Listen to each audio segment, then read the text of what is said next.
श्री स्वामी समर्थ सगळ्यांना. स्वाद अँड सफर विथ पूजा या माझ्या यूट्यूब चॅनलमध्ये आपल्या सर्वांचं स्वागत आहे. आज आपण बघणार आहोत बटाटा आणि साबुदाण्याची चकली, जी वर्षभर साठी म्हणजे उपवासासाठी यूज केली जाते. ती कशी बनवतात ते.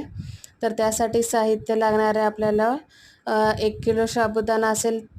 फर्स्ट बघूयात काय काय साहित्य. साबुदाणा, बटाटे, हिरवी मिरची आणि मीठ. साबुदाणा 1 किलो असेल तर बटाटे 2 किलो घ्यायचे. म्हणजे जेवढा साबुदाणा घेईल त्याच्या दुप्पट बटाटे घ्यायचे आणि चवीनुसार मीठ आणि आपल्याला जसं तिखट हवं त्याप्रमाणे हिरव्या मिरच्या घ्यायच्या. आधी साबुदाणा भिजत ठेवायचा सकाळी.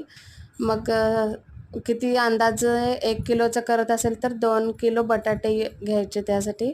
आणि रात्री जेवढा साबुदाणा आपण वाटीने मोजून घेतला किंवा ज्या कशाने पण आपण साबुदाणा मोजून घेतो त्याच्या दुप्पट पाणी ठेवायचं उकळायला संध्याकाळी. आणि त्यातलं थोडंसं अंदाज बघून 1-2 वाट्या काढायचा आणि नंतर मग त्यात साबुदाणा घालून थोडं भिजत ठेवायचं रात्रभर साबुदाणा.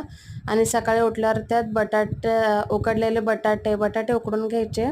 बटाटे उकडलेले, हिरवी मिरचीचा ठेचा आणि मीठ घालून चकली घालून आपली चकली तयार आहे वर्षभरासाठी. कुरकुरीत लागते, छान.